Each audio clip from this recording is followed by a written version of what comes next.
Pagkalipas ng 7 taon, malapit sa isang bangin, tinanong ni Pang si Sewol kung handa na ba ang kanyang isipan. Si Sewol, hawak ang espada, ay tumango at nagpahayag ng kanyang kahandaan. Ipinagkatiwala ni Pang kay Sewol ang tungkulin, at kinilala ni Sewol ang kanyang pagkaunawa at paggalang sa desisyon ng kanyang master. Sa seryosong pagkilos, tahimik na hiniling ni Sewol sa kanyang mga guro na bantayan siya hanggang sa katapusan. Buo ang loob, ginamit niya ang mga lumulutang na hakbang upang tumalon pasulong. Hawak ang isang sandata at pinaga niya ang flashing beasting na teknik. Mabilis na iwinasiwas ni Sewol ang kanyang espada kay Pang. Habang iniisip ni Pang ang pagkatao ni Sewol, naniwala siyang sa mundo ng mga alkemista, ang mga taong tulad ni Sewol na may mabuting puso ay laging ginagamit ng iba. Napagtanto ni Pang ang kahalagahan ng pagtatakda ng mga hangganan sa mga relasyon ng tao. Habang inaalala ang usapan nila ni Jiang Gan, kinilala ni Pang na kahit na siya ay dating tao ng pagkawasak, nahirapan siyang tanggapin si Sewol na bilang kahalili. Umaasa siya na balang araw, mauunawaan ni Sewol ang kanyang damdamin at makikita na ang kanyang likas na kabutihan ang magiging pinagmumulan ng lakas. Gamit ang Destruction Sword Art, muling lumundag si Sewol patungo kay Pang. Habang nakangiti si Pang kay Sewol, ipinahayag niya ang kanyang pasasalamat. Kinikilala na dahil kay Sewol, muli siyang nakatagpo ng bagong layunin sa buhay, tulad ng 4 na naunang mga guro na pumanaw na. Buo ang loob, sumigaw si Pang kay Sewol na salubungin siya. Gamit ang kasanayan na Flying Swallow Energy Strike, ipinakita ni Sewol ang kanyang galing. Nakangiti si Pang sa kanyang kalooban, masaya na makita muli ang sining ng pagkawasak bago siya payapang pumanaw. Sa libingan, lumuhad si Sewol at kinausap ang kanyang mga guro, idinedeklara ang kanyang pag-alis mula sa Ghost Village. Nangako siyang tatango sa labas ng mundo, bitbit ang mga aral na itinuro sa kanya. Ipinangako ni Sewol na magiging mabuti siya sa mabubuting tao, higit pa sa Buddhist Goddess of Mercy, at magiging mas malupit siya sa mas asama kaysa sa mga demonyo. Nangako siya na magiging isang makapangyarihang puwersa laban sa mga kaaway ng kanyang mga guro at maghihiganti para sa kanila. Naglalakbay si Sewol sakay ng lumilipad na espada, kasama ang baboy, at dumating sa lugar ng mga kapatid na babae. Nang makasalubong si Solji, binanggit niya ang eksaktong tagal ng 9 na taon, 7 buwan, at 12 araw. Ngumiti si Sewol at kinilala ang kahalagahan ng nagdaang panahon. Ipinapahiwatig na siya ay abala sa iba't ibang gawain. Napansin ni Solji ang matagal ng huling pagbisita ni Sewol at binanggit na tila muli siyang aalis. Kinumpirma ni Sewol ang obserbasyon ni Solji na tunay nga siyang muling maglalakbay. Nagtanong si Solji tungkol sa patutunguhan ni Sewol, nagulat na balak niyang iwanan ang Forest of Beasts. Binanggit niya na halos lahat sa kagubatan ay nag-iisip na umalis kung maaari. Kinilala ni Sewol ang sentimiento ni Solji at sinabi na bagamat hindi tiyak ang daan, may isang bakas na pakiramdam niyang kailangang sundan, sa kabila ng kalabuan. Ramdam ni Sewol na wala siyang ibang pagpipilian kundi ang sunggaban ng anumang pagkakataong lumitaw. Nag-aalala si Solji na maaaring hinahabol ni Sewol ang isang di matutupad na layunin, pinayuhan siyang huwag habulin ang isang lumulutang na ulap. Ngunit nanatiling optimistiko si Sewol, sinasabing ang mga tila imposibleng bagay ay maaaring maging totoo sa pamamagitan ng tiyaga, at ang mga resulta ang magiging ebidensya. Bagaman medyo nalungkot si Solji, pinadalhan niya ng swerte si Sewol sa kanyang mga pagsisikap. Nagpasalamat si Sewol sa kanyang mabuting hangarin. Inimbitahan ni Solji si Sewol na kapag siya'y napagod sa kanyang paglalakbay, maaari siyang magpahinga sa kanila ng kanyang kapatid na si Boyong. Sumang-ayon si Sewol sa alok ni Solji. Sa ilalim ng gabi sa Forest of Beasts, naalala ni Sewol na binanggit ni Boyong na may alam siyang mga potensyal na kuwebo kung saan maaaring manirahan ang isang sinaunang dragon, at iniaalok na ipahayag ang kanilang lokasyon. Nag-aalala si Solji at pinaalalahanan siyang mag-ingat. Matapos hanapin ni Sewol ang ika-4 na lugar ng walang tagumpay, nakaramdam siya ng pagkadismaya. Buo ang loob niya nang siya'y magtungo sa misyon, ngunit hindi niya nahanap ang mahalagang ebidensya na kanyang hinahanap. Naramdaman ng baboy ang isang bagay at biglang bumangga sa pader ng bundok. Napansin ito ni Sewol at tinanong kung napagod na ba ang baboy ramo sa kanilang paghahanap. at inusisa ang kakayahan nitong basagin ang pader nang mapansin ang bitik dito.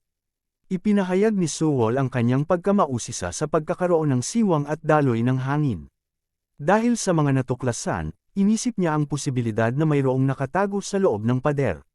Sa wakas, binasag ni Sewol ang pader, na nagbunyag ng higit pang bahagi ng yungib sa loob. Nabahala siya na baka matabyunan ang lahat ng nasa loob kung bumagsak pa ito ng tuluyan, ngunit napansin niyang may isang bagay sa loob. Isang babaeng nakatali sa mga kadena ang nakiusap ng tulong, sumisigaw at nagmamakaawa na mailigtas. Tinanong ni Sewol ang pagkakakilanlan ng babae at kung paano siya napunta sa ganoong kalagayan. Ipinaliwanag ng babae na siya ay inabandona doon matapos niyang labanan ang mga nagpilit sa kanya na maging isang kerida. Nagalit si Sewol sa sinapit ng babae at ipinahayag ang kanyang determinasyon na palayain siya mula sa pang-aabusong natamo niya sa mga estranghero. Subalit, ngumingiti ng may masamang balak ang babae at tinanong si Sewol kung talagang tutulungan siya nito. Pagkatapos ay ngumiti siya ng maliwanag kay Sewol bilang tanda ng kanyang pasasalamat at kahandaan na gawin ang anumang hilingin ni Sewol kung siya'y may iligtas. Habang sinusuri ni Sewol ang matibay na kadena na nagkukulong sa babae, nag-isip siya kung bakit ganoon kalakas ang seguridad para sa isang tao lamang. Itinanong niya sa babae kung ano ang palagay nito ukol dito. Inamin ng babae na hindi siya sigurado sa dahilan ng mabigat na tanikala, at nais lamang niyang makaalis agad sa lugar. Sinubukan ni Sewol malaman kung alam ng babae kung nasaan sila, ngunit sinabi ng babae na wala siyang ideya dahil sa pilitan lamang siyang dinala doon. Ipinaalam ni Sewol na sila ay nasa kagubatan ng mga hayop, isang mapanganib na lugar na tinitirhan ng kakaibang mga nilalang at mga halimaw. Binanggit niya rin ang mga balitang may mga demonyong nag-aanyong tao upang mambihag ng iba.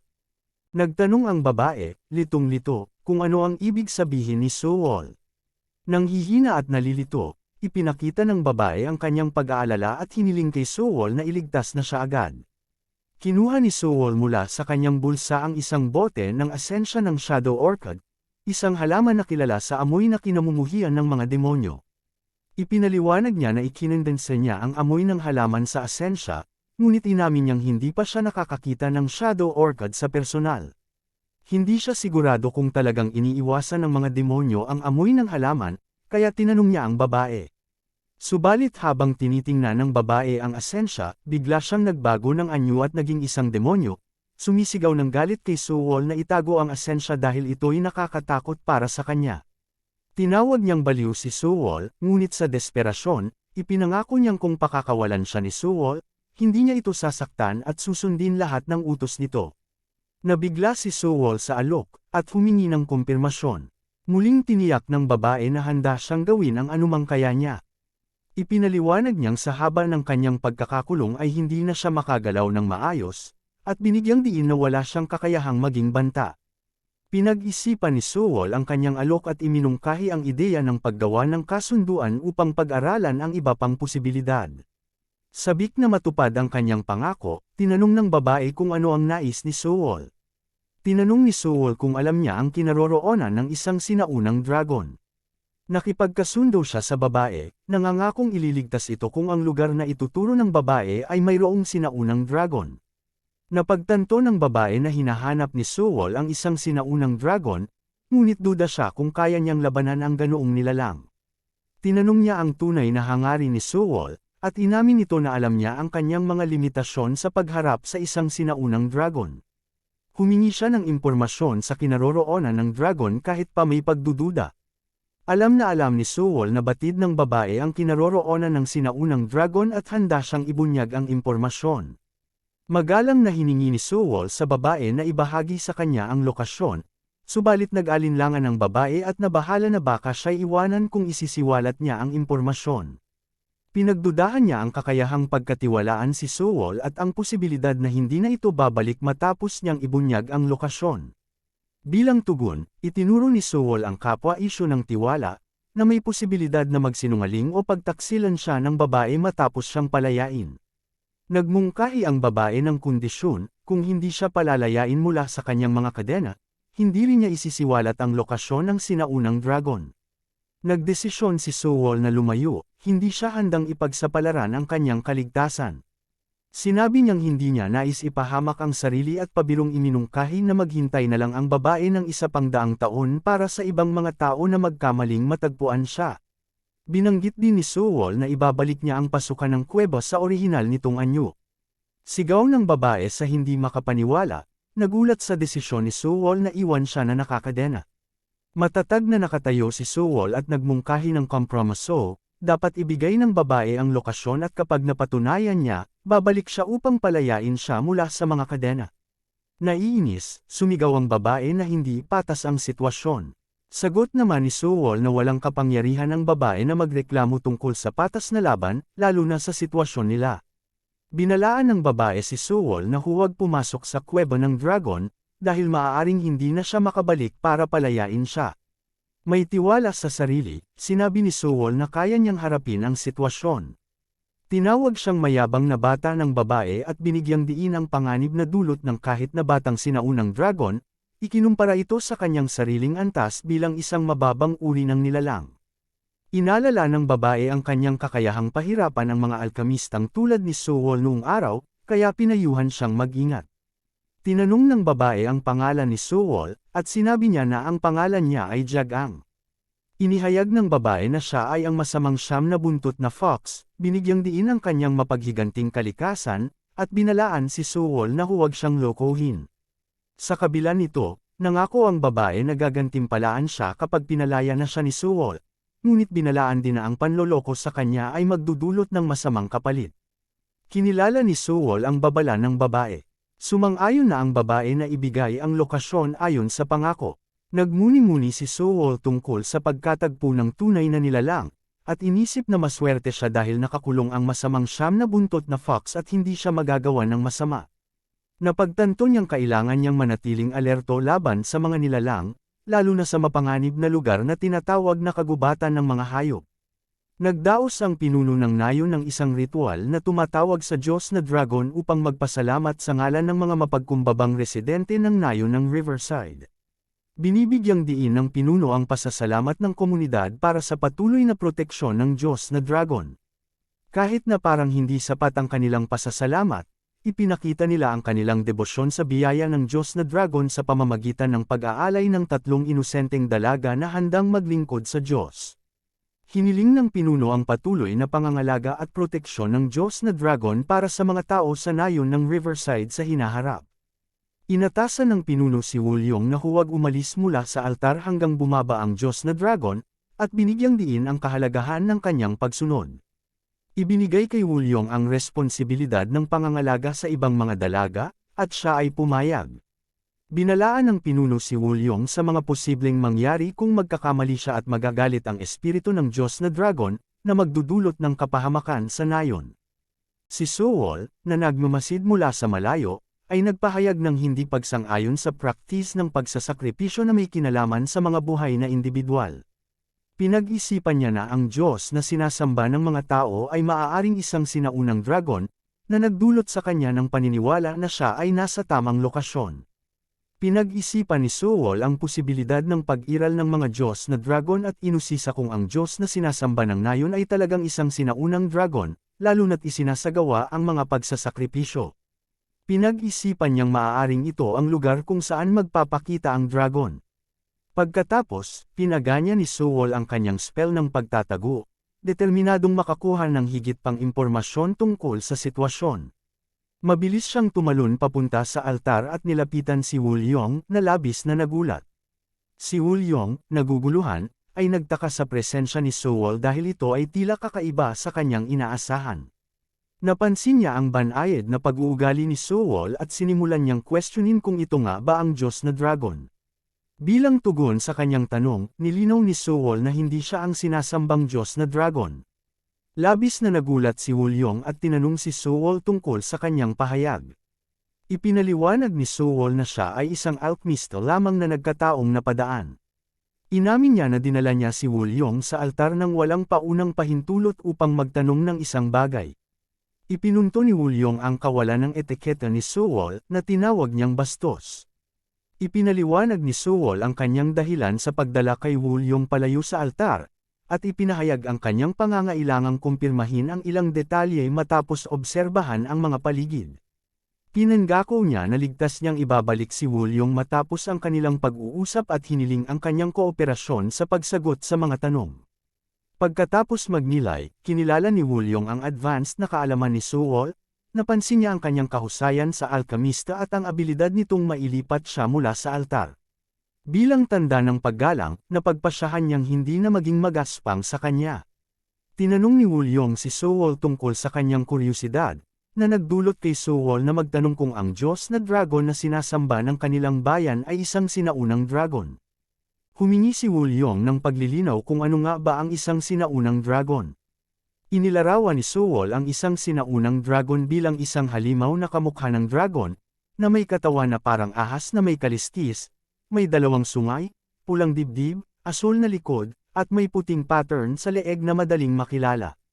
Inamin ni Woolyong na hindi pa niya nakikita ang Diyos na dragon ng personal at hindi sigurado sa tunay na anyo nito. Pinag-isipan ni Sewol ang sitwasyon, na pagtantong hindi lamang si Woolyong ang iniaalay sa isang Diyos na dragon na hindi pa niya nakita, kundi buhay pa siya habang isinasakripisyo. Ipinaliwanag ni Woolyong na ang pinuno ng nayon ay nakatagpo ang Diyos na dragon dati at ibinibigay sa Diyos ang kredito sa pagprotekta sa nayon at pagtaboy sa mga kaaway. Dahil sa proteksyong ito, naramdaman ng mga taga-nayon ang obligasyon na gawin ang lahat upang mapanatiling nasisiyahan ang Diyos na dragon. Ipinahayag ni Sewol ang kanyang pag-aalala sa practice ng pagsasakripisyo ng sariling kababayan. Ngunit ipinaliwanag ni Woolyong na kinakailangan ang mga sakripisyo upang iligtas ang nakararami sa pamamagitan ng pagsasakripisyo ng iilan, na itinuring niyang kapalaran ng mga mahihina. Ibinalik ni Sewol si Woolyong sa altar habang iniisip ang mahalagang impormasyong ibinigay niya. Napagtanto niya na ang isang buhay na sakripisyo ay isinagawa 5 taon na ang nakararaan upang maprotektahan ang bayan, na nagmumungkahi na may aktibong sinaunang dragon pa rin sa lugar. Pinag-isipan ni Sewol ang posibilidad na ang lugar na ito ay maaaring kung saan napatay ang isang sinaunang dragon, tulad ng binanggit ng mga masters. Kinilala niya ang pangangailangang beripikahin ang impormasyon ng personal at napagtanto ang kahalagahan ng pagpapalakas sa sarili bago gumawa ng anumang hakbang. Naalala rin niya ang babala ng isang babae na kailangan niyang maging mas malakas upang makamit ang kanyang mga layunin. Nagdesisyon si Sewol na mag-focus muna sa pagpapalakas ng kanyang kapangyarihan bago magpatuloy. Nag-ensayo si Sewol, nagmuni-muni sa pagkamit ng 11 na antas ng Heavenly Birth at naramdaman ang pagbubukas ng mga tarangkahan ng espiritual na enerhiya. Inilarawan niya ang pakiramdam na parang ulan na bumubuhos mula sa mga tarangkahan ng langit. Isang makapangyarihan at napakalaking pakiramdam. Habang nakatuon siya sa mga tarangkahan ng espiritual na enerhiya, napagtanto niya ang pangangailangan na gamitin hindi lamang ang kanyang espiritual na enerhiya kundi pati na rin ang kanyang pagkatao. Iniisip ang tunay na kahalagahan nito. Bigla niyang naramdaman na may parating. Ang mga babae sa altar ay lumuhod at binati ang itinuturing na Diyos ng dragon na nagpahayag ng kasiyahan sa sitwasyon. Tinanong ng Diyos ng dragon ang tungkol kay Sewol, na tinawag niyang isang alkemista. Nabigla si Sewol sa kaalaman ng Diyos ng dragon sa kanyang spell ng pagtatago mula sa malayo. Napagtanto ni Sewol ang panganib ng sitwasyon at inamin ang lakas ng Diyos ng dragon, naramdaman niyang natutulala at inisip na mas higit na makapangyarihan ang Diyos kumpara sa kanya. Sa isang sandaling pag-iisip, sinubukan ni Sewol na tumakas, ngunit mabilis na hamarang ang Diyos ng dragon, na tinanong kung bakit siya tumatakas sa halip na harapin ang sitwasyon. Mabilis na kinuha ni Sewol ang kanyang supot, kinuha ang orkidea at inihagis ito sa Diyos ng dragon. Nabigla ang Diyos ng dragon sa masamang amoy ng orkidea at nagpakita ng pagkadismaya at galit. Sa kabila ng pag-atake ng Diyos ng dragon, hinamon niya si Sewol na harapin siya. Ang Diyos ng dragon ay nag-anyong dragon at nagpakawala ng makapangyarihang kidlat patungo kay Sewol, na mabilis namang ipinagtanggol ng baboy damo. Sa kabila ng proteksyon ng baboy damo, ang pag-atake ng Diyos ng dragon ay nagdulot ng pagbagsak ni Sewol. Napansin ng Diyos ng dragon na ang hindi kanais-nais na amoy ay nawala na, at pagkatapos ay pinaangat niya ang bote mula sa supot ni Sewol, na nagpapakita ng interes sa laman nito. Humanga sa mga ginawa ni Sewol, natagpuan ng Diyos ng dragon na siya ay isang interesanteng tao. Tumawa ang Diyos ng Dragon, kinikilala ang nakakagulat na pangkukulam na ipinakita ni Sewol. Isang lalaki ang tumugon na hindi makapaniwala, namamangha na nagawa ni Sewol na punuin ang isang maliit na bote ng halimuyak ng Shadow Orchid. Tinanong niya ang biglaang pagpapakilala ng isang tao tulad ni Sewol, ngunit naintindihan na may mga dahilan sa likod ng desisyon. Nang magkamalay si Sewol, ipinahayag niya ang kalituhan tungkol sa kanyang kinaroroonan at napagtanto na nawalan siya ng malay. Nagkomento ang Diyos ng Dragon sa paggising ni Sewol, kinikilala na para sa isang tao, nakagawa siya ng isang bagay na nakakatuwa. Mapagkumbabang minamaliit ni Sewol ang kanyang kakayahan, tinuturing ang kanyang ginawa bilang isang simpleng kasanayan lamang. Pinakalma ng Diyos ng Dragon si Sewol, sinabing huwag siyang matarante dahil natagpuan niyang nakakatuwa ang kanyang mga ginawa, at ipinahiwatig na hindi niya ito sasaktan bilang patunay. Bilang tugon, inialok ni Sewol na ibahagi ang paraan ng pagkuha ng halimuyak kung iyon ang interes ng Diyos ng Dragon. Humanga ang Diyos ng Dragon sa katalinuhan ni Sewol at tinanong kung kaya rin ba niyang hawakan ang mga makamandag na halaman, na nagpapahiwatig na maaaring mayroon pa siyang ibang kakayahan. Si Sewol, na may matibay na paniniwala sa sarili, ay naghayag na kaya niyang lumikha ng mga gamot na nagpapagaling mula sa mga banal na halamang gamot at lason mula sa mga nakal-alasong halaman. Ang Dragon God, na humanga sa mga pahayag ni Sewol, ay nag-alok sa kanya ng isang gawain upang ipakita ang kanyang mga kakayahan. Gayunpaman, binalaan ng Dragon God si Sewol na kung ang kanyang kakayahan ay pawang pagyayabang lamang, siya ay agad na papatayin. Tinanggap ni Sewol ang mga kondisyon na itinakda ng Dragon God. Ang isang lalaki ay nagtanong sa kanyang kapatid na si Gyu, kung bakit niya itinalaga ang mahalagang gawain ng paglikha ng lason sa isang tao. Ipinaliwanag ni Gyu, na hindi lang ito basta-bastang lason kundi partikular na lesser devil poison na ipinagkatiwala niya kay Sewol. Nagulat ang lalaki sa pagkakabanggit ng lesser devil poison. Ipinahayag ni Gyu na bagaman kaya niyang gawin ito mismo, mayroon siyang mas mahalagang gawain na gumawa ng isang makabuluhang danpil na kailangang bigyan ng prioridad. Ipinaliwanag ni Gyu, na ang danpil ay ginawa gamit ang mga labi ng kanyang yumaong tiyuhin, si Elder Gyu Hain. Namangha ang lalaki at nagtanong kung may kinalaman ba si Gyu sa pagkamatay ng kanyang tiyuhin. Pinabulaanan nito ni Gyu, na sinabing pumanaw ang kanyang tiyuhin 50 taon na ang nakalilipas at wala siyang motibo para saktan ito, binibigyang diin ang malaking agwat sa kanilang mga kakayahan. Namangha ang lalaki at nagtanong kung sino ang responsable sa pagkamatay ng kanyang tiyuhin 50 taon na ang nakararaan. Iminungkahi ni Gyu na marahil si Ochuk, ang nagkakalat ng mga balibalita tungkol sa kanya na pinatay niya ang kanyang tiyuhin upang angkinan ang mana. Sa kanyang pagsisikap na alamin ang katotohanan, inangkin ni Gyu ang tirahan ng kanyang tiyuhin. Pinagdudahan niya ang loika sa likod ng mga ganitong akusasyon. Ang lalaki ay nakiramay, na kinikilala na ang sitwasyon ay tiyak na nakababahala para kay Gyu. Pinag-isipan ni Sewol ang revelasyon tungkol sa isang sinaunang dragon na namatay 50 taon na ang nakalilipas, na iniugnay ito sa kuweba na binanggit ng unang master. Pinagsama-sama niya ang mga impormasyon, at napagtanto na sa lugar na iyon, isang misteryosong alchemist ang pumatay ng isang sinaunang dragon 50 taon na ang nakalilipas. Ngumiti si Gyu habang isiniwalat na siya at ang problematikong si Ochuk, ay nagdesisyon na ipusta ang kanyang mana sa isang labanang buhay o kamatayan. Nagulat ang lalaki sa tindi ng sitwasyon. Inamin ni Gyu na ito mismo ang dahilan kung bakit niya hinanap ang tulong ng lalaki. Nabagabag ang lalaki at nagtanong kung paano siya makakatulong sa ganoong kaseryosong sitwasyon. Ipinaliwanag ni Gyu na ang mga banal na halamang gamot na kinakailangan para sa danpil, na ginawa mula sa mga labi ng kanyang tiyuhin ay kailangang hindi bababa sa 300 taong gulang. Hiningi niya ang Bop Plant, na pagmamay-ari ng lalaki upang punan ang kulang sa gulang. Nag-alinlangan ang lalaki, binabalaan si Gyu na ang paggamit ng Bop Plant upang punan ang kakulangan sa gulang ay magpapabawas sa buhay nito, na magdudulot ng kamatayan ng halaman. Ipinahayag niya ang kanyang pag-aalinlangan dahil bagong bili lang niya ang halaman at pinahahalagahan niya ito ng labis. Ibinunyag ni Gyu, na sa pag-inom ng danpil na ginawa mula sa mga labi ng kanyang tiyuhin, makakamit niya ang tagumpay sa nalalapit na labanan. Ipinangako niya sa lalaki ang nether ni Ochuk kung siya'y magwawagi. Nagulat ang lalaki sa alok at nagpahayag ng pasasalamat sa malaking gantimpala. Kinilala niya ang napakalaking halaga ng neden ni Ochup bilang isang mahalagang kayamanan at ipinangako ang kanyang buong suporta kay Gyu kapalit ng ipinangakong gantimpala. Si Sewol ay nagplano na ang paparating na laban sa pagitan ni Gyu at Ochup ay nagbigay ng oportunidad para sa kanya. Nagpasya siyang mabuhay hanggang sa araw na iyon anuman ang mangyari. Lumapit si Gyu kay Sewol at inabot sa kanya ang isang pill, sinabihan siyang lunukan ito.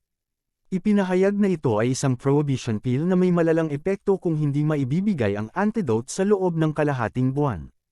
Ang pill ay magdudulot ng pangangati sa loob ng 3 araw, pagkalagas ng buhok sa loob ng 1 linggo, pagtunaw ng kalamnan sa 10 araw, at sa huli, pagkasira ng mga organo na haantong sa kamatayan bago matapos ang kalahating buwan. Binalaan ni Gyu si Sewol na huwag gumawa ng anumang kalokohan tulad ng pagtakas. Ipinakita ni Gyu kay Sewol ang isang manual na nagdedetalye ng proseso ng paggawa ng Lesser Devil Poison, pinapayuhan siyang pag-aralan ito ng mabuti at gawin ang lahat ng makakaya. Inutusan niya ang babae na samahan si Sewol papunta sa silid gamot at bantayan siya ng mabuti. Sinabihan naman ng babae si Sewol na bumangon agad upang masimulan na nila ang itinakdang gawain. Naisip ni Sewol na ang mga sintomas na inilarawan ay tumutugma sa katangian ng mapanlinlang na ikalimang lason. Determinado siyang madiskartehan si Gyu, binalak niyang tipunin ang mga sangkap at lumikha ng antidote habang gumagawa ng Lesser Devil Poison. Ang estratehiyang ito ay naglalayong gulatin si Gyu at posibleng gawing favorable ang sitwasyon para sa kanya. Nagtanong si Sewol kay Suyong kung siya ba ay taga Riverside Village at gaano na siya katagal sa kanilang kasalukuyang lokasyon. Ibinulsa ni Suyong ang usapan, pinaalala kay Sewol ang nalalapit niyang kamatayan. Bagamat parang walang pag-asa, tinanong ni Sewol kung ang pagsunod sa lahat ng utos ay magdudulot ng kanyang paglaya, ngunit sumagot si Suyong na tila hindi siya pakakawalan ni Gyu kahit ano pa man ang gawin niya. Nauunawaan ang sitwasyon, tinanggap ni Sewol ang katotohanan ng kanyang kinasasadlakan. Ipinaalam ni Suyong na narating na nila ang silid gamot. Ikinagulat ni Sewol ang kagandahan ng silid. Napagtanto niya na ang maayos na lugar ay may potensyal na lumikha ng Lesser Devil Poison, maggawa ng antidote, at makapag-produce ng Dan pills. Ipinaalam ni Suyong kay Sewol na mula sa sandaling iyon, babantayan niya ang bawat kilos ni Sewol ayon sa utos ng kanyang amo. Banilinan siyang huwag gumawa ng kalokohan. Tumango si Sewol at siniguro kay Suyong na susundin niya ang lahat ng ipinayo sa kanya. Ayon sa mga dokumento, ang paggawa ng Lesser Devil Poison ay tatagal ng humigit kumulang 2 buwan. At 1 buwan at kalahati na ang lumipas. Inaasahan ang nalalapit na pagbisita ni Gyu, naghanda si Sewol. Ipinaalam ni Suyong kay Sewol na hinahanap siya ng kanyang amo. Tinanong ni Gyu ang progreso ng Lesser Devil Poison, at sinabi ni Sewol na natapos na niya ito noong nakaraang gabi. Tinatanong ni Gyu kung totoo ba ang sinasabi ni Sewol, dahil kadalasan ay higit sa 2 buwan ang kinakailangan para makabuo ng lason kahit sundin ang mga tagubilin ng mabuti. Nagpahayag ng pagdududa si Gyu, iniisip kung nagsasabi ba ng totoo si Sewol o nagbubulalas lang ng kasinungalingan. Kinuha ni Suyong ang isang banga mula sa pouch, habang buong kumpiyansa si Sewol na ipinakita ang kanyang galing sa paggawa ng lason at Dan pills. Nagpasalamat siya sa mga dokumento na naging susi sa matagumpay na paggamit ng bagong paraan. Bagamat may pagdududa pa rin si Gyu, napagpasyahan niyang subukan ang kakayahan ni Sewol sa paggawa ng Lesser Devil Poison para matiyak ang pagiging totoo ng kanyang ginawa. Bigla niyang inihagis ang lason papunta sa direksyon ni Sewol.